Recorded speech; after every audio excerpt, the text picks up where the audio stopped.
Baik, Assalamualaikum warahmatullahi wabarakatuh. Kenalkan, saya Putera Alfitri dari B7 dengan NIM G002116. Baik, pada kali ini saya akan menjelaskan tentang laporan anatomi pada blok 22 kardiorespirasi.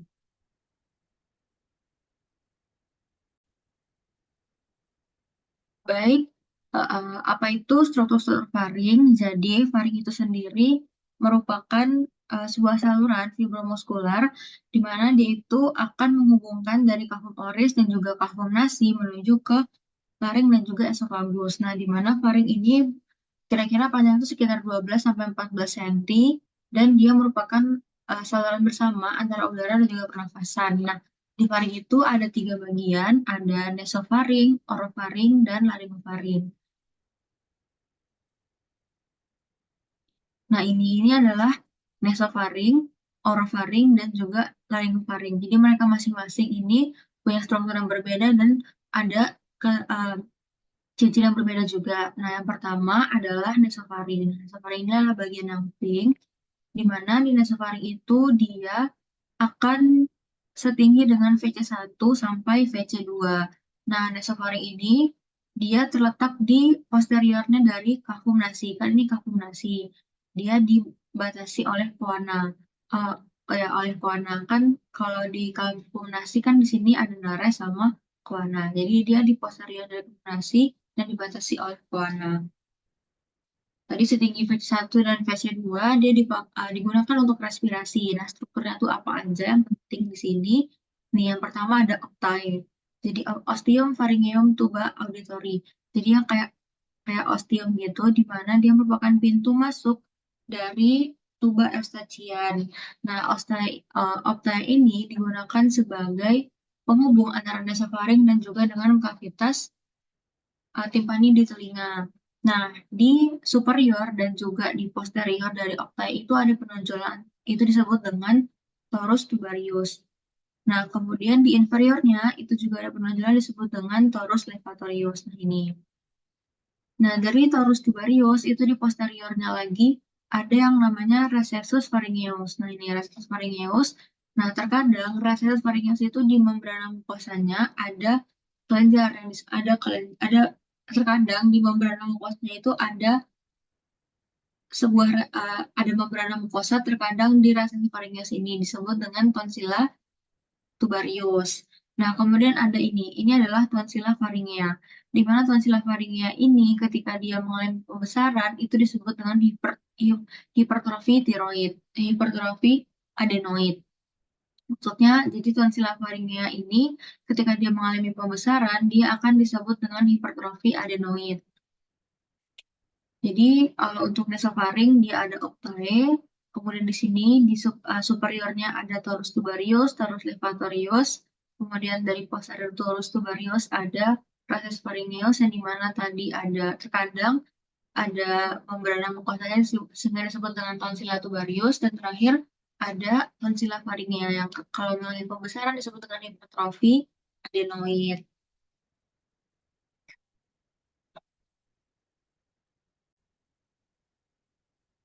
Ya, tadi setelah dari nasofaring itu ada namanya orofaring. Nah, kalau orofaring itu dia setinggi dengan VC 2 sampai 3 di mana dia tuh letaknya dari posterior dari kaf oris. Nah, ini kaf oris kan, jadi di posterior kaf oris dan dibatasi oleh isthmus paucium. Nah, jadi bangunan-bangunan penting harus kita ketahui itu apa aja. Jadi di sini ada di bagian yang lebih depan anterior ini itu disebut dengan arcus palatoglossus. Jadi arcus palatoglossus itu dia terbentuk dari desakan musculus palatoglossus. Kemudian di sini itu disebut dengan arcus palatopharyngeus. Berarti dia juga desakan dari musculus palatopharyngeus. Nah, di antara dua arcus ini ada sebuah cekungan yang disebut dengan fossa tonsillaris. Nah, di fossa tonsillaris itu akan ada tonsilla palatina. Nah, jadi kalau dia meradang itu disebut dengan tonsilitis. Kemudian ada ini. Ini disebut dengan valicula epiglottica, di mana valicula epiglottica ini berfungsi sebagai tempat untuk berkumpulnya benda-benda yang tumpul kalau tertelan. Jadi kalau benda-benda tumpul itu tertelan, dia akan berkumpulnya tuh tertampungnya tuh di valikula ini. Nah, tadi kalau untuk yang orofaring ini fungsinya sebagai untuk lebih ke pencernaan ya. Kalau tadi kan nasofaring lebih ke respirasi, ini untuk pencernaan. Oke, selanjutnya adalah yang terakhir laringofaring. Nah, kalau untuk laringofaring, dia itu terletak di posteriornya laring. Jadi kan kayak gini ya, tadi gambarnya. Ini nasofaring, orofaring, laringofaring. Nah, ini dia ke sini, dia di depannya itu ada laring. Nih, jadi dia emang letaknya itu di posteriornya dari laring. Nah, untuk bangunan penting yang ada di laringofaring itu ada dia punya fossa piriformis. Nah, berkebalikan. Kalau tadi kan ada valikula epiglotika. Kalau di laring dia punya fossa piriformis di kanan kiri. Di mana ini akan menjadi tempat berkumpulnya benda-benda yang tajam kalau tertelan. Kemudian dia ada aditus laring, di mana aditus laring itu adalah pintu masuk menuju ke laring. Jadi dia ada di dinding anterior dari laringofaring.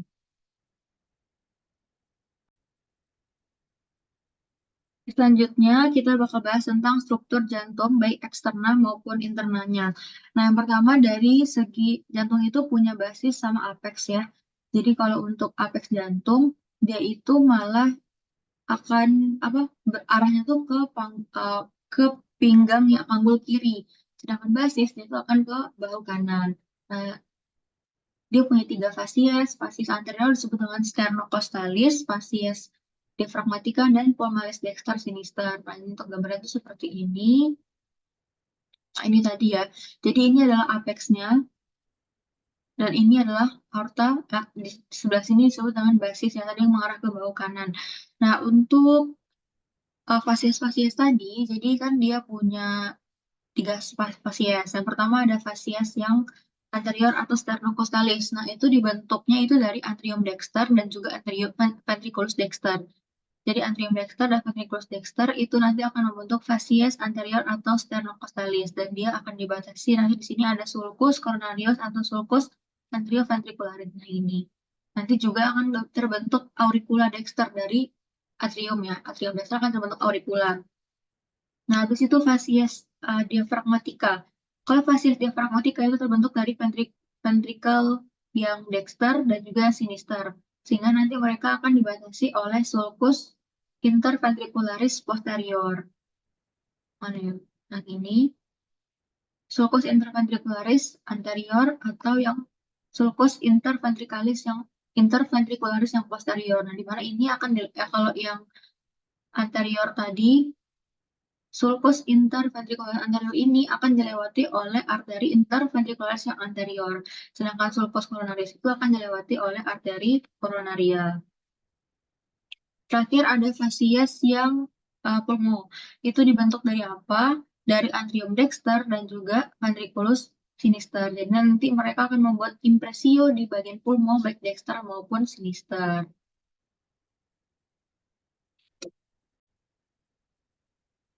Jadi selain dari sulcus yang bisa kita lihat dari luar itu juga ada namanya auricula. Jadi di sini emang nggak dijelasin, tapi di sini ya. Jadi auricula itu merupakan bagian penonjolan dari atrium. Kan atrium kan ada bagian kasar. Itu dibentuk dari musculus spaghetti. Nah, sama dengan auricula, auricula juga dibentuk dari si musculus spaghetti tadi. Jadi dia kayak bagian yang menonjol gini. Nah, jadi dia tuh fungsinya itu bisa menurunkan tegangan bisa menurunkan tekanan darah kalau misalkan nanti tekanan itu naik dengan cara apa dia akan meningkatkan kapasitas di atrium sehingga apalagi kalau orang-orang yang lagi stres ya itu tekanan darah itu bisa diturunkan dengan cara meningkatkan kapasitas di atrium itu. Kayak abis itu ada namanya skeleton cordis. Jadi skeleton cordis itu adalah rangka yang menyusun atau rangka yang masuk jantung.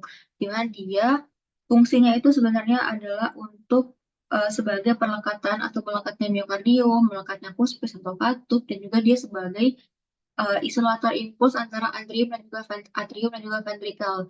Jadi nanti potensial aksi atau rangsangannya itu sehingga nanti atrium dan juga ventricle itu nggak berkontraksi secara bersamaan. Nah, itu ada apa aja? Ada annulus fibrosus, trigonum fibrosum, dan juga septum membranaceum.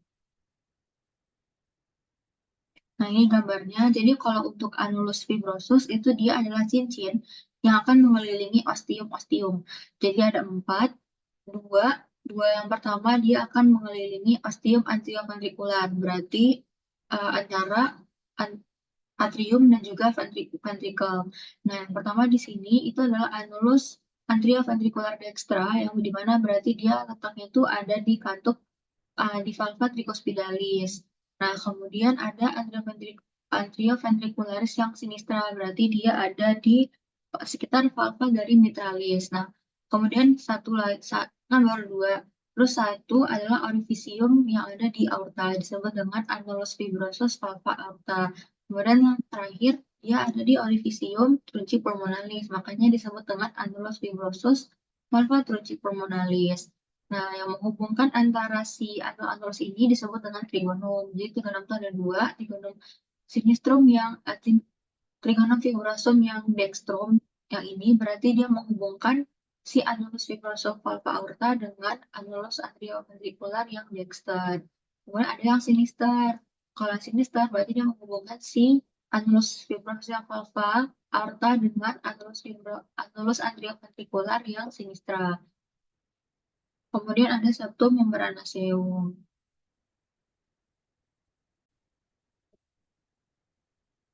Nah, tadi kan kita udah bahas yang eksternal, sekarang yang internal, berarti yang bagian yang lebih dalam ya. Jadi, kan tadi udah disebut-sebut juga, kalau misalkan ada 4 bagian, ada antrium, dan ventriculus, dexter, dan juga sinister. Nah, kita bakal bahas satu per satu. Jadi, yang pertama dari atrium dexter dulu. Nah, jadi bangunan apa yang perlu kita ketahui di atrium dexter? Kalau untuk atrium dexter, itu dia punya bagian halus, kayak ini, tersebut dengan sinus venarum cavarum. Dan dia juga punya bagian kasar yang dibentuk oleh musculus papinati. Ini adalah musculus papinati. Di mana nanti musculus itu juga akan membentuk yang tadi ya disebut dengan auricula dextra. Nah, yang membatasi antara bagian halus dan bagian kasar ini ada sebuah kristal terminalis namanya di bagian dalam ini. Yang kristal terminalis yang ini dan yang ini. Sedangkan nanti di bagian luar ada sulcus terminalis yang membatasinya. Nah, kemudian ini antara atrium kanan, atrium dexter dan sinister itu ketika masih fetus mereka itu terhubung disebut dengan foramen ovale. Namun ketika setelah lahir foramen ovale itu normalnya akan menutup menjadi fossa ovalis nih. Di mana di fossa ovalis tadi ini kan tadi ya septum interatrial, penghubung antara atrium dexter dan sinister. Nah, foramen oval tadi akan menutup menjadi fossa ovalis dan di sekelilingnya itu akan ada limbus fossa ovalis namanya. Nah, kan dari atrium dexter ke ventricle dexter itu otomatis juga ada penghubungnya kan, yaitu disebut dengan ostium atrioventricularis. Nah, jadi fungsi dari ostium itu untuk menghubungkannya dengan ventricle dexter. Nah, kemudian untuk atrium dexter ini dia akan dimuarai oleh 4 vena. Vena yang pertama itu disebut cava superior, berarti dia melalui ostium vena cava superior. Kemudian ini berarti ya. Kemudian di sini ada vena cava inferior, berarti dia dari ostium vena cava inferior itu melalui katup disebut dengan katup Eustachii. Nah, kemudian ada sinus coronarius, kalau itu akan melalui ostium sinus coronarius. Dia melalui katup KBCI. Nah, kalau yang terakhir adalah vena cordis minimae, di mana dia akan melewati foramina venarum minimarum.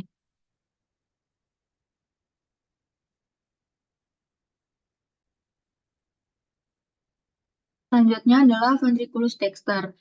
Nah, kalau ventriculus dexter tadi kan dia emang ini kan atrium kan, jadi dia dibatasin sama katup tadi ya, ada katup tricuspidalis. Nah, nanti di situ ada jadi kalau untuk ventriculus dexter dia itu ada ruangan kasar yang disebut dengan trabecula carnae.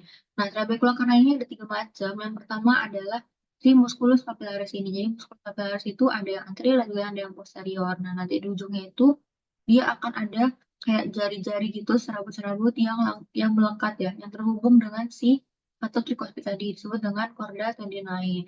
Nah, jadi nanti mekanismenya itu kalau misalkan jadi musculus papillaris ini nanti dia akan berkontraksi terlebih dahulu daripada si ventricle. Sehingga ketika ini berkontraksi dia akan narik si chorda tendinae akan tegakkan. Otomatis dia akan narik si katu tadi yang awalnya kebuka jadi ketutup. Terus yang trabekul yang kedua adalah ini. Trabecula septomarginal, di mana dia cuma ada di ventricle dextra. Dan di sini nanti dia akan membawa banyak office. Kemudian ada rigi-rigi yang menunjuk ke permukaan bagian dalam. Terus ventricle, ada ventricle dexter dan sinister itu pasti ada penghubungnya, yang disebut dengan septum interventricle, septum interventricularis, dan juga ada ostium trunci pulmonalis. Jadi dia akan terhubung dengan trunci pulmonal itu melalui ostium tadi yang dibatasi oleh katup valva trunci pulmonal ini. Di sini ada katupnya.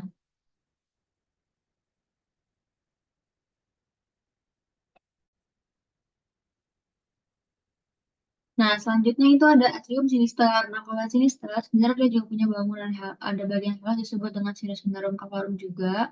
Terus nanti ini ada auricula yang sinistra. Tadi juga ada auricula di Dexter. Sebelumnya ada juga auricula dextra, namanya kalau di sini nama auricula sinistra. Jadi dia bagian penonjol yang ada di atrium gitu loh. Nah, ini sama kayak tadi, antara atrium dan sinister kan tadi ada foramen kan, foramen ovala. Nah, dia akan nutup disebut dengan valva ovalis. Nah, ditutup itu oleh valva of disebut dengan valva of foramen ovala.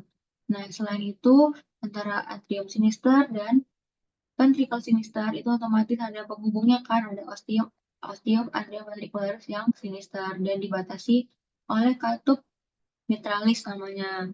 Dan untuk atrium sinister ini dia akan dimulai oleh 4 vena, yaitu dua dari vena pulmonalis dexter, vena pulmonalis dua vena pulmonalis dextra, dan satu dari vena pulmonalis sinistra yang superior. Sama di sini ada satu vena pulmonalis sinistra yang inferior.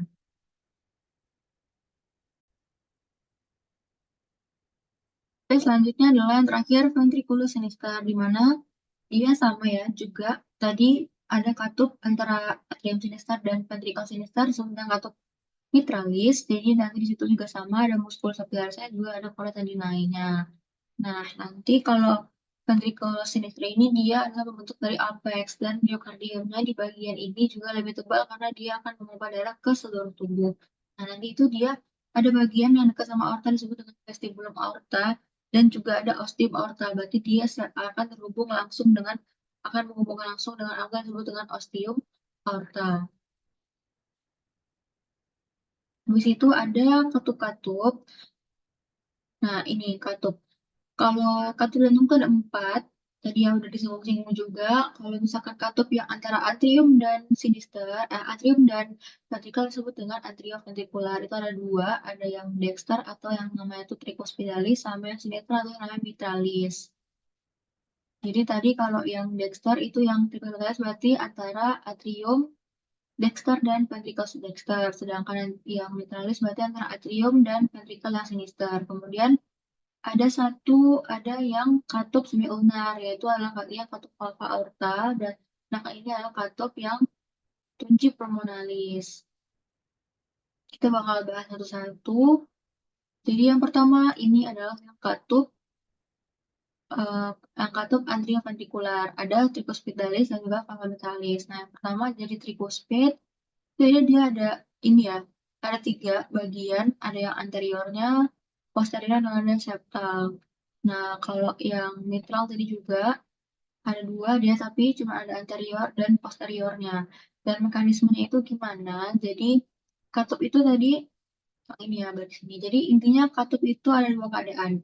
Kalau dia sistol atau keadaan ketika ventricle itu berkontraksi, maka otomatis dia akan membawa darah itu keluar meninggalkan jantung kan. Berarti yang membuka itu adalah si 2 ini, si aorta dan juga si pulmonalis. Nah, kalau dia stall itu keadaan di mana ventricle-nya itu relaksasi, jadi dia kosong, jadi dia akan menerima darah dari atrium. Itu yang membuka berarti ini kan. Yang membuka adalah tricuspid dan mitralis.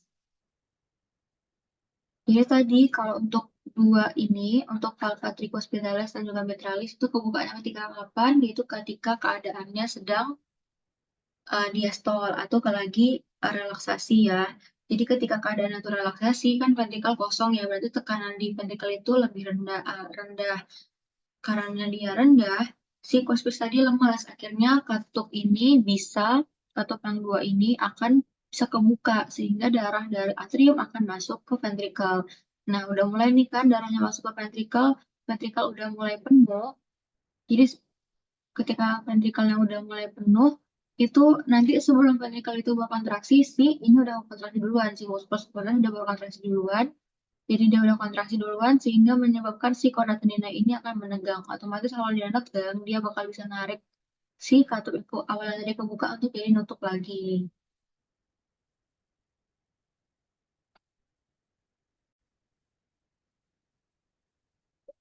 Apalagi itu katup yang semilunak. Jadi kalau katup ini kebukanya itu kapan? Yaitu ketika diastol. Ketika ketika itu berkontraksi sehingga akan membawa darah itu keluar dari meninggalkan jantung. Yang pertama adalah yang pulmonal dulu. Nah, jadi kalau yang pulmonal ketika ventricle ini berkontraksi, dia akan ini katup ya. Jadi katup itu mekanismenya kalau ada tekanan yang lebih besar dorong di belakang katup dia akan ngebuka. Sedangkan iya jalan terbuka sehingga nanti ketika ventricle penuh dia kan terdesak ya. Jadi ada yang mendorong itu di katup valva pulmonalis sini sehingga nanti katupnya kebuka. Jadi nanti dia bisa masuk ke arteri pulmonal. Nah, sedangkan yang valva artikuus itu ada struktur yang cukup unik ya, disebut dengan bukaan arteri koroner arteri koroner di dalam sinus aorta. Nah, jadi di mana fungsi dari arteri koroner itu dia memvaskularisasi arteri itu sendiri.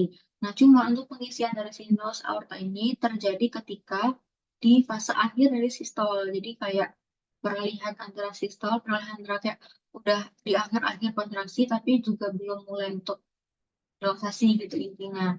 Jadi untuk pengisian aliran bukaan dari arteri koroner ini terjadi di fase diastol, yaitu ketika ventrikelnya relaksasi, sedangkan atriumnya itu kontraksi. Sehingga,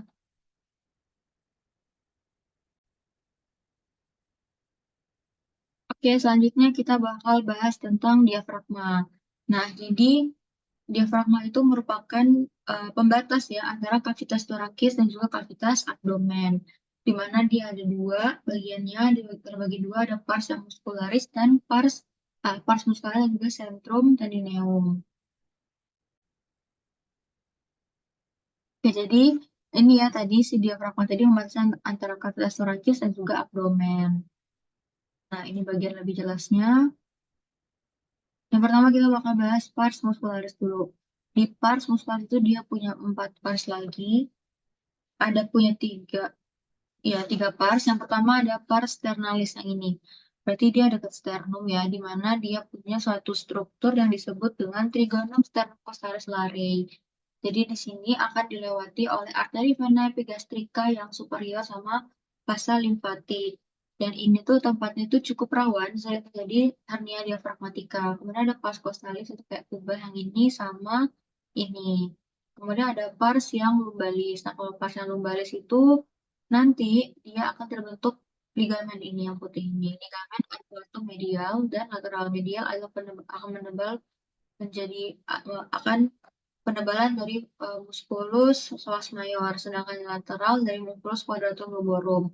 Nah, itu ini kan crus dexter ya. Crus dexter sinister itu nanti akan bersatu dekat sama hiatus aorta akan menjadi ligamen aquatum medianum.